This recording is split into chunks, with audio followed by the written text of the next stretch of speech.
Saat ini saya bersama Ibu Hana. Ibu Hana berasal dari Masaran, Jawa Tengah, dan saat ini saya akan bertanya kepada Ibu Hana. Mungkin Ibu Hana, sudah berapa lama Ibu Hana menikah?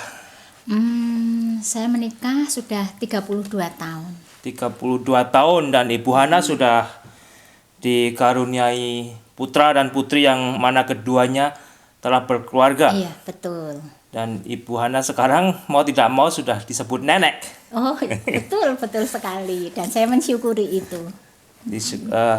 Ada berapa cucu Ibu Hana sekarang? Yang sudah mewujud bisa saya peluk 2 anak. Masih dalam kandungan dari anak saya yang pertama 1. Jadi hampir 3. Hampir 3, puji Tuhan. Dengan pengalaman berkeluarga selama 32 tahun. Iya.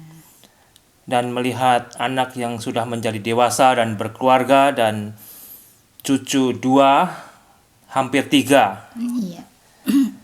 Luar biasa. Tapi Ibu Hana,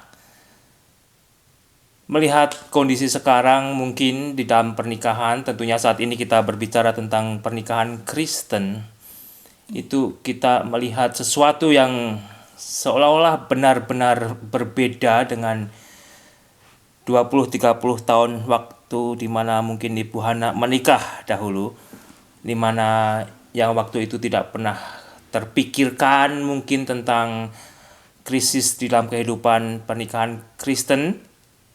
Artinya pernikahan Kristen saat ini kalau kita perhatikan, di mana nilai perceraian di antara pasangan suami istri Kristen itu tinggi.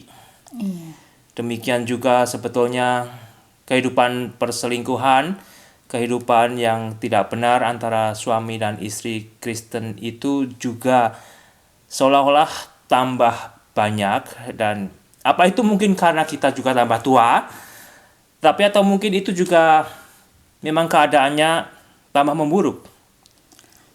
Ya, seperti yang Bapak Yusika tanyakan tadi, bagaimana dengan sikap kita melihat kenyataan seperti ini ya.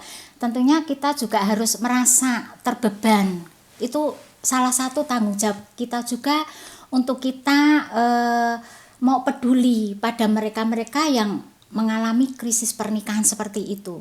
Kita punya tanggung jawab, kita seharusnya terbeban untuk mau memperhatikan mereka, bahkan mau menghampiri mereka untuk mungkin kita bisa mengingatkan, bisa menguatkan, bisa menolong mereka semampu kita. Karena itu juga yang Tuhan tugaskan buat kita semua anak-anak Tuhan, di mana kita adalah satu keluarga besar, keluarga Allah, kita satu saudara, di mana kita harus juga saling mendukung, saling merangkul. Bukan kalau kita melihat ada keluarga seperti itu malah kita singkiri atau kita gosipkan, kita sebar-sebarkan. Enggak, itu menjadikan satu keprihatinan buat kita, bagaimana kita mempunyai satu kerinduan, ada pemulihan pada keluarga-keluarga itu. Saya juga percaya sebetulnya di antara keluarga Kristen yang saat ini dalam keadaan krisis, bahkan mereka mungkin saat ini yang dalam keadaan merencanakan, bahkan dalam proses bercerai, yang mungkin yang luar biasa itu mereka sudah menikah mungkin lewat belasan tahun, bahkan puluhan tahun, kemudian baru timbul permasalahan ini. Saya yakin di awal pernikahan mereka juga sebetulnya mereka menikah dengan dasar dan landasan yang benar, sebagai orang percaya, sebagai orang Kristen, sebagai anak-anak Tuhan. Dan mereka juga tahu sebetulnya pernikahan itu di dalam kehendak Tuhan adalah seumur hidup. Karena firman Tuhan juga berkata, di mana demikian bunyinya, saya akan bacakan sedikit. Tidakkah kamu baca bahwa Ia yang menciptakan manusia sejak semula menjadikan mereka laki-laki dan perempuan. Dan firman-Nya, sebab itu laki-laki akan meninggalkan ayah dan ibunya dan bersatu dengan istrinya, sehingga keduanya itu menjadi satu daging. Demikianlah mereka bukan lagi 2, melainkan 1. Karena itu apa yang telah dipersatukan Allah tidak boleh diceraikan manusia. Sehingga sebenarnya jelas untuk kehidupan orang Kristen di dalam mereka membina rumah tangga, tidak akan pernah ada kamus atau pemikiran bahwa suatu saat akan bercerai. Karena Ya, betul. karena firman Tuhan dengan jelas dikatakan apa yang telah dipersatukan oleh Allah tidak boleh diceraikan oleh manusia. Ya, Bahkan firman Tuhan di bagian yang lain juga berkata bahwa Tuhan membenci perceraian. ya, Tetapi dengan kenyataan yang ada saat ini dan dengan ungkapan Ibu Hana, bagaimana kita sebagai orang percaya juga mau peduli terhadap mereka yang dalam krisis keluarga, yang mungkin saat ini sedang berencana bercerai atau sedang berpikir-pikir mungkin saya lebih baik cerai. Bagaimana Ibu Hana? ya. Tuhan Yesus sendiri yang mengatakan bahwa apa yang sudah dipersatukan oleh Allah itu tidak boleh diceraikan oleh manusia. Itu yang mengatakan Tuhan Yesus. Itu berarti bagi Tuhan Yesus pernikahan tuh sesuatu yang sangat berarti, sesuatu yang tidak main-main, sesuatu yang harus sungguh-sungguh dijaga.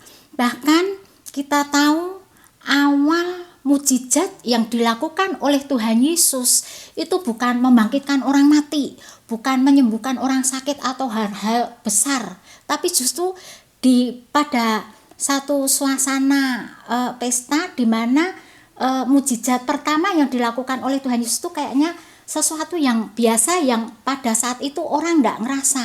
Itu mujizat yang sedang dilakukan Tuhan Yesus dan mujizat pertama kali Tuhan lakukan, yaitu perjamuan pernikahan di Kana, di mana pada waktu itu kehabisan anggur. Tuan rumah bingung, lalu Maria ibu Tuhan menghampiri Tuhan Yesus bilang, anakku anggur habis gitu. Lalu ya ada percakapan, terus akhirnya Tuhan Yesus bilang suruh orang mengumpulkan tempayan-tempayan isi dengan air sebanyak-banyaknya. Dan Tuhan Yesus melakukan mujizat pertama, mengubah air biasa menjadi anggur, bahkan dipuji oleh kepala perjamuan itu bahwa dipuji oleh banyak orang yang dia memuji kepala perjamuan, belum pernah mereka merasakan anggur seenak ini. Biasanya orang punya kerja menyuguhkan yang enak-enak dulu, nanti kalau memang kepepet tidak cukup baru anggur stok yang nomor 2 atau nomor 3 yang dikeluarkan. Tapi dalam pesta itu justru kebalikan, tuan rumah sudah menyiapkan anggur yang senikmat-nikmatnya, tapi justru anggur hasil mujizat pertama dari Tuhan itu jauh lebih enak dari anggur pertama itu. Nah, dari apa yang dilakukan oleh Tuhan, pertama kali Tuhan melakukan mujizat dalam sebuah pernikahan, itu berarti Tuhan memandang pernikahan itu sesuatu yang sangat-sangat berarti, yang sangat-sangat penting. Tuhan Yesus aja yang menciptakan manusia pun menganggap itu sesuatu yang sangat berarti. Terlebih-lebih kita manusia ciptaannya yang sudah diberi kesempatan oleh Tuhan untuk menikmati kebahagiaan pernikahan, kebahagiaan berkeluarga, itu seharusnya kita pun juga bisa menjaga pernikahan itu supaya tetap menjadi sesuatu yang terpenting dalam hidup kita, ya. Anggur pernikahan itu, anggur itu bisa dilambangkan dengan keharmonisan, sukacita, kasih sayang di dalam keluarga. Dan Tuhan ciptakan anggur mungkin di dunia hanya satu-satunya, anggur mujizat dari Tuhan ini yang terenak, ya. Itu berarti Tuhan pun juga ingin kebaikan, kasih sayang, ya, kesatuan itu yang terbaik, yang terutama yang harus kita berikan buat keluarga kita, buat suami kita, buat istri kita, buat anak-anak kita. Jadi menurut apa yang Tuhan ajarkan buat kita, anak-anak Tuhan, pernikahan itu sesuatu yang sakral, yang kudus, yang harus kita pertahankan, bukan dengan akal pikiran, menurut saya pandang saya seperti ini, enggak, bukan menurut perasaan kita, perasaanku gini kok, enggak, tapi menurut firman Tuhan, dengan dasar firman Tuhan, apapun juga mungkin yang terjadi dalam pernikahan kita, bagaimana kita harus menjaga pernikahan kita itu dengan sebaik-baiknya. Tentunya itu harus banyak pengorbanan yang kita berikan pada orang-orang yang kita kasihi maupun orang-orang yang mengasihi kita, sebelum keretakan itu nanti semakin melebar, akhirnya akan menjadi sebuah kehancuran. Kita sebagai keluarga tentunya kita ini ya akan merasa kalau ada sesuatu yang tidak beres di dalam pernikahan kita, di dalam salah satu anggota keluarga kita. Lah, kita bisa peka dengan sesuatu dalam keluarga, dalam pernikahan kita. Tentunya kalau kita hidup dekat dengan Tuhan, tentunya Roh Kudus akan di pihak kita, akan senantiasa mengingatkan kita. Sehingga ketika ada sesuatu walaupun masih sekecil apapun kayaknya yang kurang beres dalam pernikahan kita akan segera tanggap, dan tentunya kita akan kembali pada firman Tuhan. Apa yang dikatakan oleh Tuhan, apa yang sudah dipersatukan Tuhan tidak boleh diceraikan oleh manusia, itu kita pegang. Sehingga itu sebagai satu pegangan utama kita ketika sesuatu ini semakin membesar, ini prinsip kita. Kita harus taat pada apa yang sudah Tuhan firmankan. Kalau kita mau taat dengan apa yang sudah Tuhan firmankan, tentunya dengan segala daya dan upaya kita akan mempertahankan pernikahan kita. Dan seperti tadi di awal yang saya katakan, itu banyak sekali yang harus kita korbankan ya, banyak sekali yang harus kita lakukan. Mungkin itu tidak sesuai dengan keinginan kita, mungkin itu tidak sesuai dengan harapan kita, atau mungkin itu bahkan merugikan kita kalau secara manusia dilihat, tapi memang itu kehendak Tuhan yang harus kita lakukan. Kita tidak perlu menuntut pasangan kita jangan menyalahkan pasangan kita, tapi mari kita memulai dari kita memulai apa yang pasangan kita inginkan. Kalau sepanjang itu benar untuk kebaikan bersama, kita lakukan walaupun itu sakit, walaupun itu tidak enak, itu merugikan bagi kita. Tapi kalau itu untuk kebaikan bersama, untuk kebaikan sebuah pernikahan, mari itu kita lakukan. Karena dampaknya sangat luas kalau kita hanya merasa tidak cocok dengan pasangan kita, terus kita mulai cari jalan kita sendiri, itu nanti dampaknya meluas sekali. Itu ya, kalau menurut saya seperti itu. Tapi ada juga Ibu Hana, entah yang suami entah yang istri, terkadang kita bisa melihat ada kecenderungan dari mereka jikalau mereka itu sebetulnya sakit gitu ya. Sakit kan pertama biasanya ringan dulu, masuk angin. Ya kan, masuk angin, mau diobatin sendiri, beli antingin, ternyata tidak sembuh gitu. Terkadang mereka justru sebagai orang Kristen, orang percaya, perginya ke dukun. Perginya ke dukun gitu. Jadi bagaimana gitu Ibu Hana? Apa yang Ibu Hana bisa memberikan satu dorongan, satu nasihat, satu kekuatan, jikalau artinya di dalam berkeluarga tidak ada yang keluarga yang sempurna. Iya, betul. Tidak ada yang keluarga sempurna. Masalah yang kecil bisa timbul selama kita masih hidup di dalam tubuh ini, dalam dunia ini yang sudah dikuasai dosa tentunya.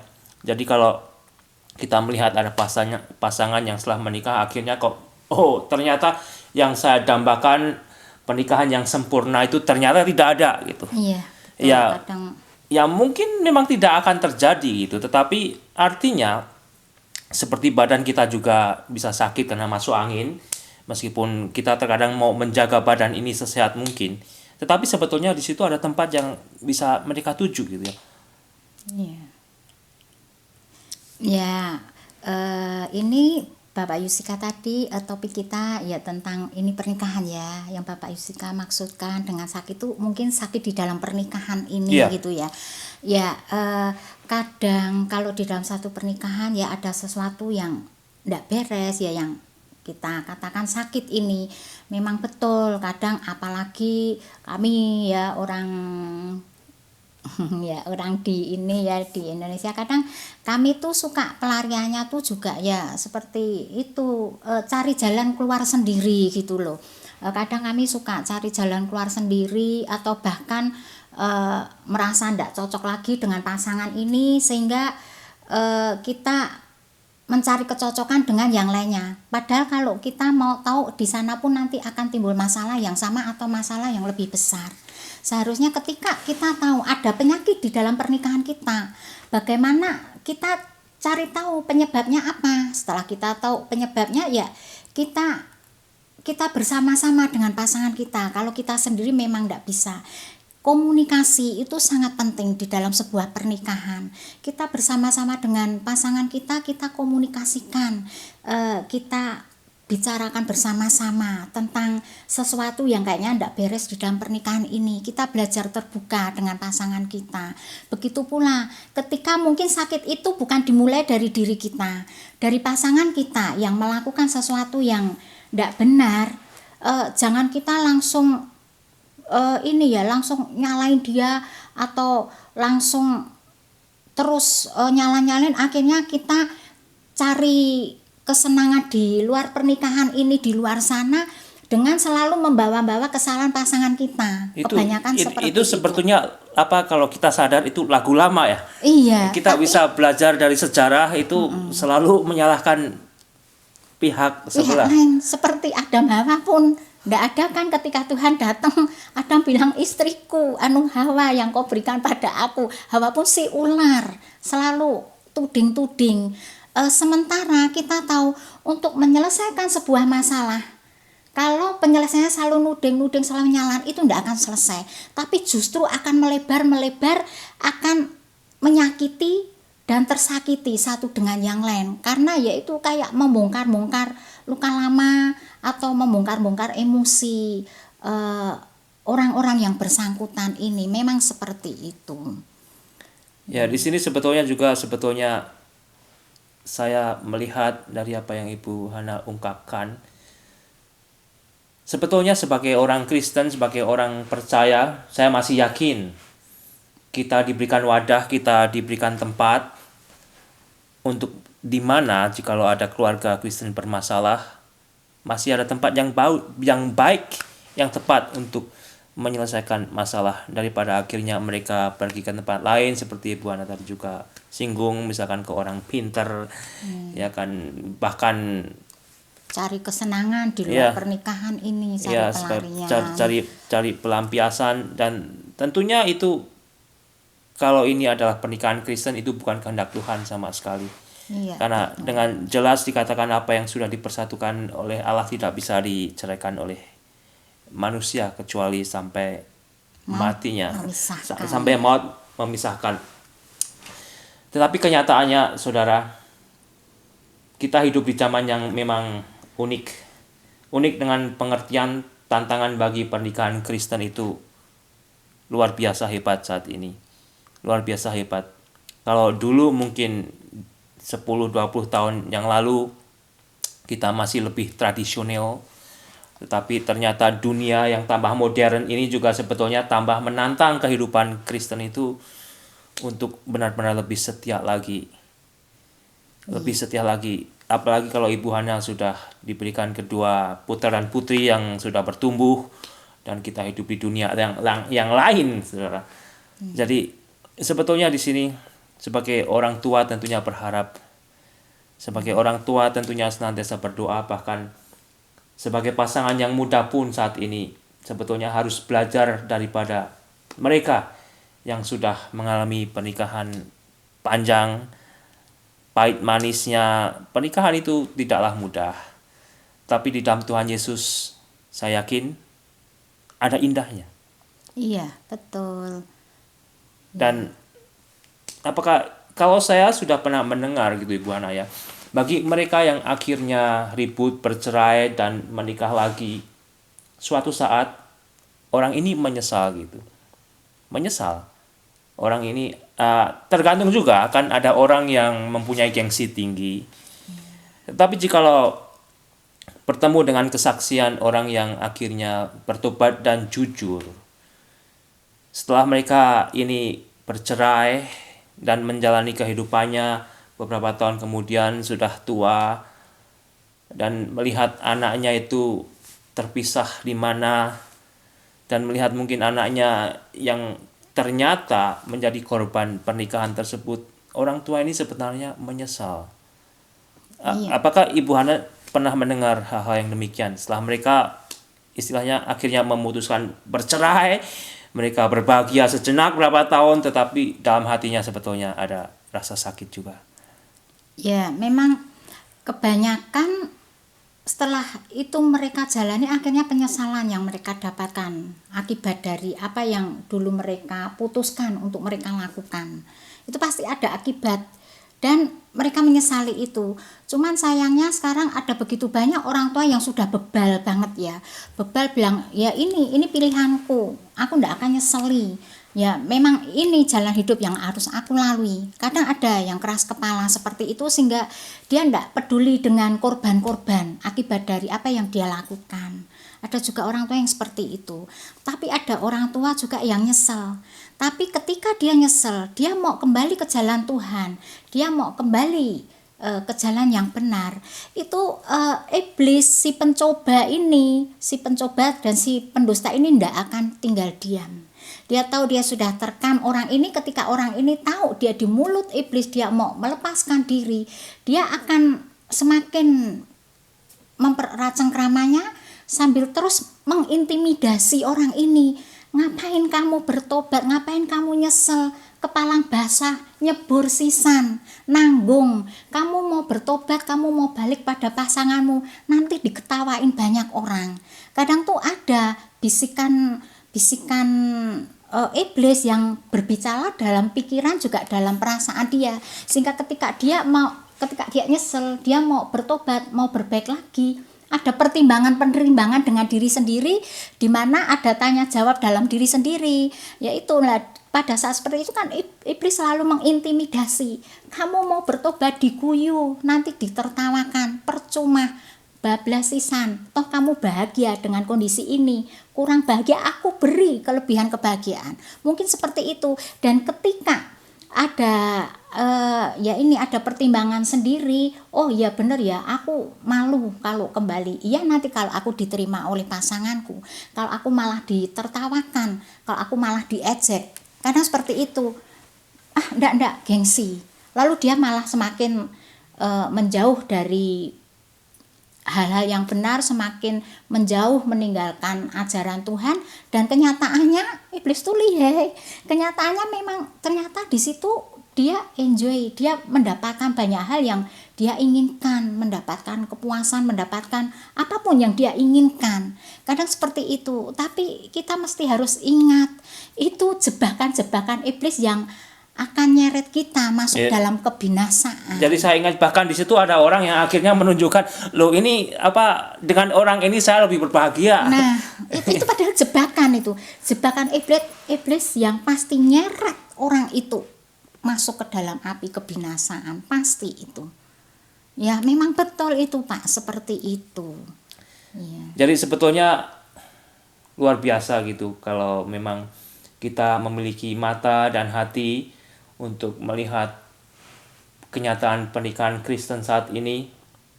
Kita perlu berdoa lebih untuk mereka, termasuk juga yang tentunya belum memiliki masalah ya. Terkadang kalau ada keluarga yang belum memiliki masalah, dia bilang, oh keluarga saya kan keluarga rajin ke gereja gitu. Seringkali merasa tidak bakal terjadi apa-apa. Tetapi kembali saat ini, apa yang kalau kita sebagai orang Kristen berkeluarga sudah dimulai dibangun dengan dasar firman Tuhan, dan tentunya kita juga harus lanjutkan. Iya. Ya, kalau bagi keluarga Kristen yang saat ini merasa keluargaku baik-baik aja, aku bahagia, ndak ada masalah dalam pernikahanku, kita jangan lengah. Kita ini terdiri dari roh dan daging. Roh memang penurut, tapi daging lemah. Lah, di saat kita terlena dengan kenyamanan dalam keluarga kita yang baik-baik aja ini, kadang godaan itu secara ndak langsung tuh suka nyerempet-nyerempet masuk. Iblis kan pencoba, coba-coba siapa tahu, untung-untungan. Kalau aku gagal toh aku ndak rugi, kalau aku berhasil aku beruntung banget. kan seperti itulah. Jadi pesan Tuhan Yesus pun ya, ketika Tuhan Yesus berdoa di Taman Getsemani, dia pesan sama murid-muridnya, berjaga-jagalah dan berdoalah. Roh memang penurut tapi daging lemah. Jadi waktu itu kan murid Tuhan Yesus belum ngerti apa yang akan terjadi. Dia merasa aman-aman, nyaman-nyaman aja ada di dekat Tuhan. Mereka belum tahu. Dia pokoknya merasa aku di dekat Tuhan pasti semuanya baik-baik. Tapi Tuhan mengingatkan, berjaga-jagalah dan berdoalah. Nah, jadi bagi kita semua yang merasa, saya merasa saya bahagia banget dengan keluarga saya. Tapi kita semua termasuk saya harus tetap waspada, berjaga-jaga dan berdoa. Karena apalagi zaman sekarang, iblis itu yang diserang bukan orang-orang dunia, tapi justru anak-anak Tuhan yang kelihatannya baik-baik. Karena apa? Karena iblis itu ingin mempermalukan Tuhan di depan banyak orang, di depan dunia ini. Kenapa iblis harus menyerang anak dunia? Toh mereka juga masih terhilang. Jadi artinya mereka belum di dalam keselamatan, ya lebih baik cari teman baru kan. Seperti kita yang ada di dalam Tuhan ingin dihancurkan dan akhirnya terseret terpikat olehnya.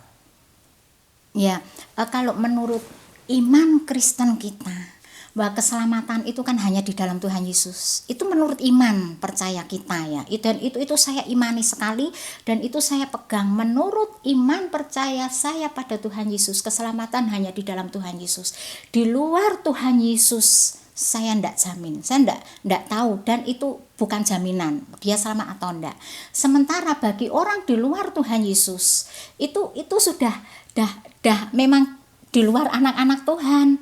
Nah, bagi iblis orang-orang seperti ini ya gampang banget dia narik mereka sebanyak-banyaknya. Itu bukan masalah, itu kasarannya udah bolonya. Jadi ini, maka justru iblis tuh yang diserang habis-habis anak-anak Tuhan, terutama anak-anak Tuhan yang dipandang itu baik, dipandang oleh banyak orang ini panutan.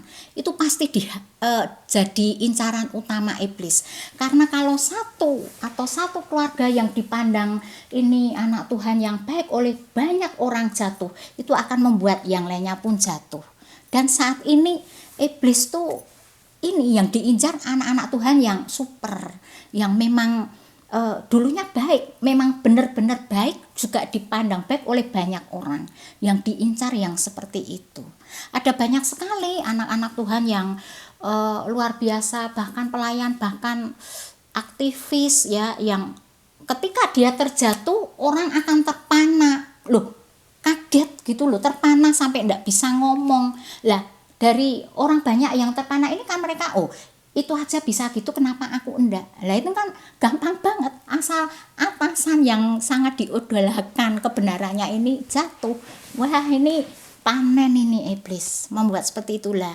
Kita sebagai anak-anak Tuhan ya puji Tuhan yang kadang Tuhan masih memberi kita ini ya kekuatan untuk kita mampu melakukan kehendak Tuhan. Mari kita tetap waspada supaya kita tidak diperalat iblis untuk menyesatkan banyak orang. Jadi kalau ada seorang istilahnya hamba Tuhan yang terjatuh di dalam pernikahan, bukannya didoakan malah dipakai sebagai alat untuk menyelamatkan mereka juga yang mau rusak di dalam pernikahan gitu. Pendetanya aja begitu, ya saya kan apalagi gitu. Daripada sebetulnya kita harus mendoakan dan kita harus sama-sama kembali. Iya. Ya itu ya kadang ya itu satu keprihatinan kita bersama, bahkan boleh dibilang kebobrokan iman Kristen ya, itu sangat-sangat disayangkan ya. Aktivis atau hamba Tuhan yang dikasih kepercayaan luar biasa oleh Tuhan, ndak main-main ya, ndak semua orang tuh dipilih oleh Tuhan untuk dijadikan rekan sekerja Tuhan. Ketika Tuhan pilih kita menjadi yang terpilih dan dikuduskan, dipakai Tuhan untuk menjadi alatnya, itu kan anugerah dari Tuhan yang seharusnya kita syukuri dan kita lakukan dengan sepenuh hati kita gitu ya. Tapi ada banyak dari anak-anak Tuhan yang tidak tahan, justru ketika dia menerima anugerah itu, dia menikmati anugerah itu, menggebu-gebu dalam pelayanan, tapi tiba-tiba dia terjatuh, bahkan berani bercerai, berani menikah lagi. Ini sangat-sangat disayangkan, dan tentunya ini sangat mendukakan hati Tuhan. Mendukakan hati Tuhan, mengecewakan Tuhan sekali. Ini sesuatu yang memang seharusnya menjadi keprihatinan buat kita semua. Bagaimana kita semua harus kadang ini ya, kita harus mendiskusikan hal-hal seperti ini, bukan bermaksud untuk menggosipkan atau menyebarkan gosip, meluaskan gitu, enggak, tapi bagaimana kita sepakat membahas ini dengan sebuah keprihatinan, kita sepakat mendoakan orang-orang ini dengan sungguh-sungguh, karena orang-orang ini sebetulnya panutan gitu loh. Dia tuh dikasih anugerah Tuhan untuk menarik banyak jiwa datang pada Tuhan, diselamatkan, tapi pada akhirnya dia terjatuh dalam dosa yang sangat memalukan. Perzinahan tuh kan dosa yang ini ya, mencemarkan nama Tuhan.